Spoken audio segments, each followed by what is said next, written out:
No one knew who the man driving the black SUV really was. He wore no name tag, spoke not a single word. A plain button-down shirt, a steady grip on the wheel, and cold, sharp eyes behind dark sunglasses. Every morning, he showed up at the entrance of the Glassford Group building, right on time, picking up executives and senior staff for business trips. People called him the new driver. No one knew his name, where he came from, and no one cared. Because at Glassford, drivers were seen as infrastructure. Like elevators, Wi-Fi, or the coffee machine. As long as they worked and showed up, that was enough.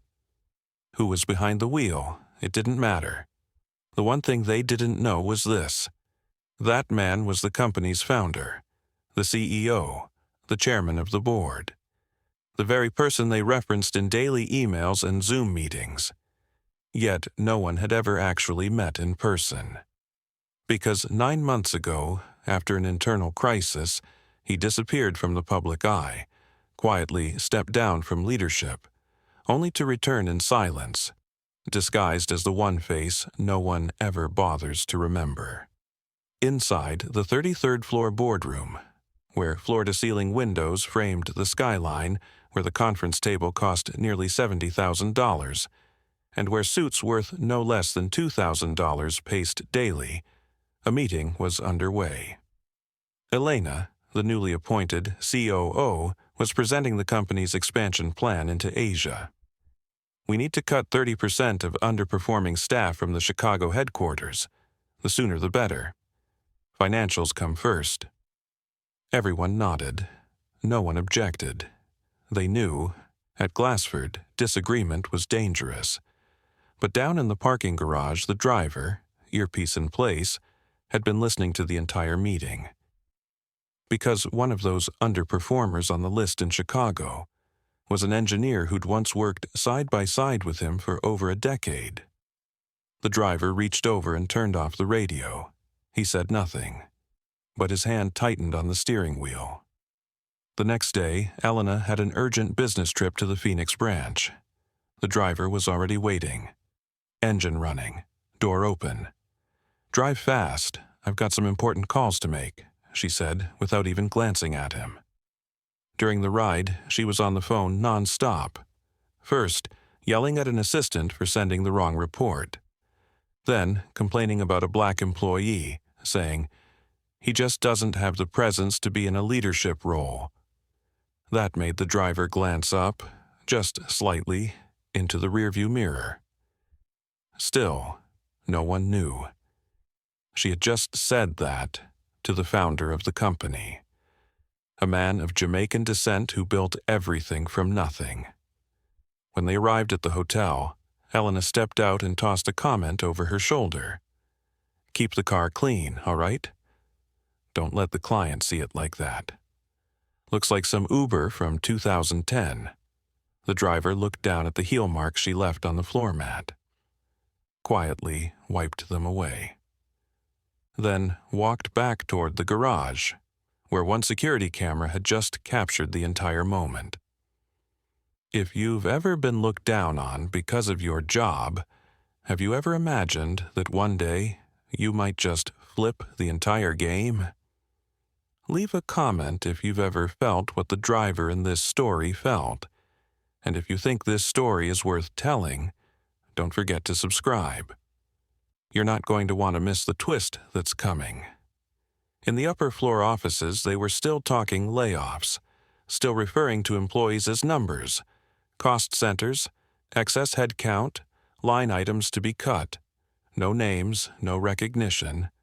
Just Excel files and clicks that could erase a person's entire career.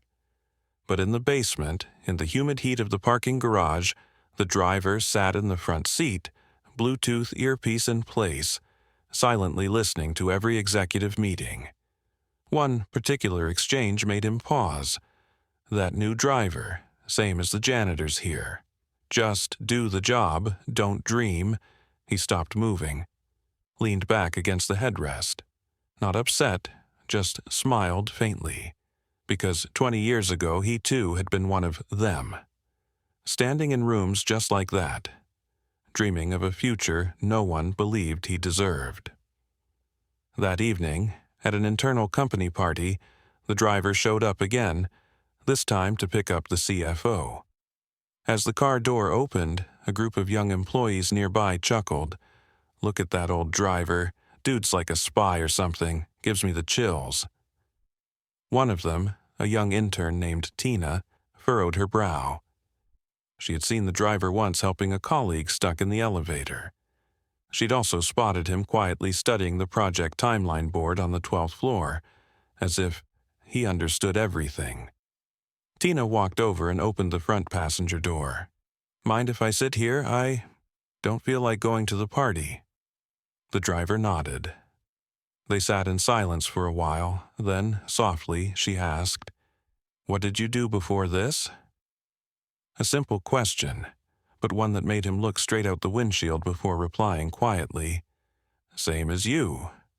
I started somewhere no one cared to notice."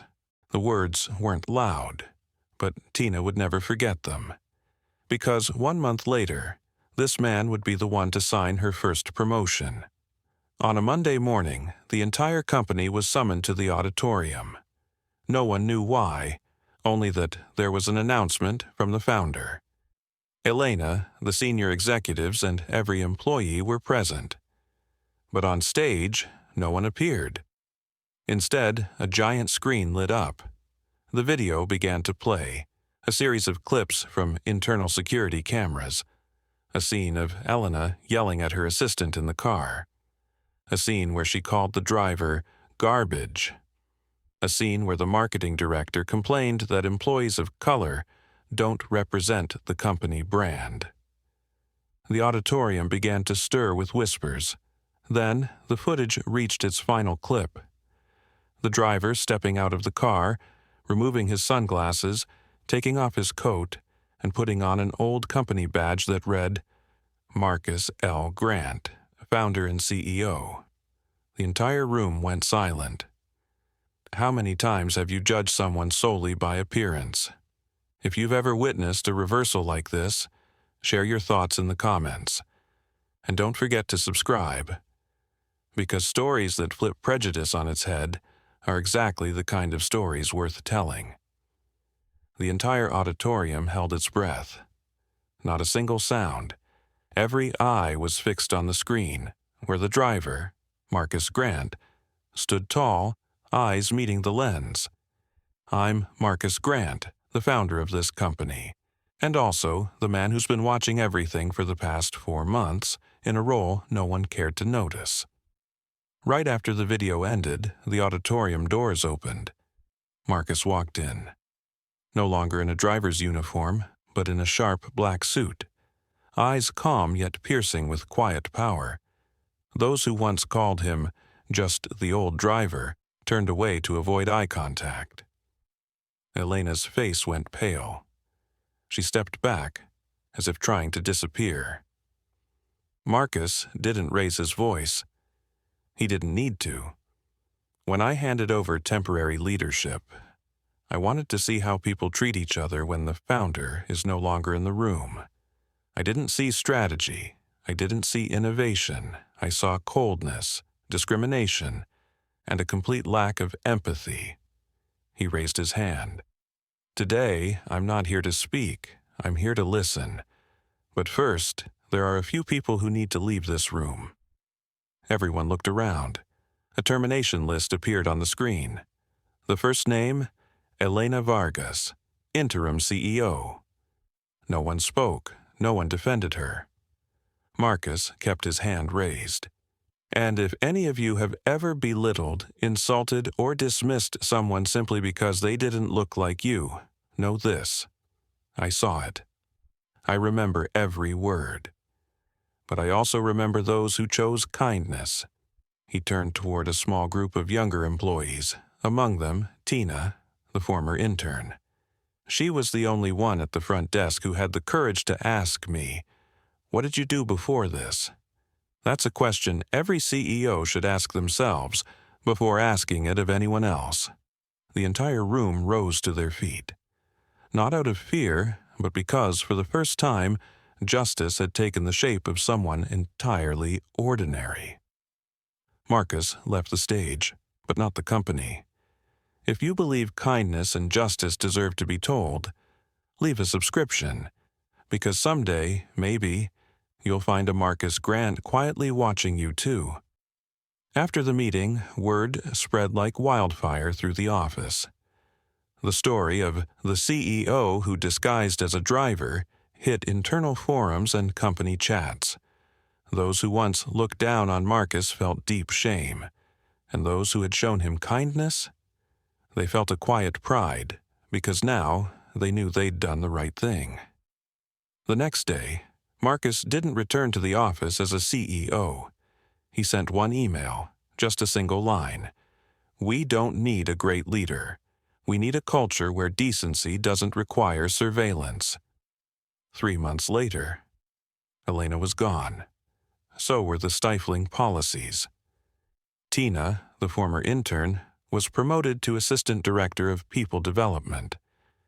Marcus didn't choose degrees. He chose listeners. And in the same boardroom that once filled people with fear, Marcus began hosting quiet gatherings called Listen to Understand, Not to React. No slide decks, no KP just real stories. In the 10th session, Marcus revealed never-before-seen footage. The moment Elena scolded Tina, "Don't let me catch you sitting with the driver again." Then came the clip of Tina quietly handing Marcus a small piece of bread, saying, "I don't know who you are, but you deserve a decent breakfast." The room went silent. Some teared up. Marcus stood. "Back then, I thought I was testing others, but in truth, I was the one being taught a lesson." If you've made it this far, maybe you too carry a story that needs to be heard. Subscribe, because every video we create is a chance for someone who was overlooked to finally be seen and heard. A week later, Marcus didn't return to the office. On his desk was a single envelope labeled, "I don't need to be CEO anymore because I believe others now deserve the seat." Inside was a letter of appointment. "Tina, interim CEO." With one final message. "I once watched silently. Now it's your turn to build a company where no one has to pretend to be someone else to be respected." The story closed with a company-wide email from Tina. "I never thought a piece of bread would change my life. But sometimes everything starts the moment we choose to be kind, even when no one's asking us to be." If you've read this far, it means you didn't just watch the story, you felt it. If you see yourself in it, or know someone who's ever been dismissed or underestimated, leave a comment. We read every single one. And don't forget, subscribe to the channel, because every video is a chance to make kindness louder.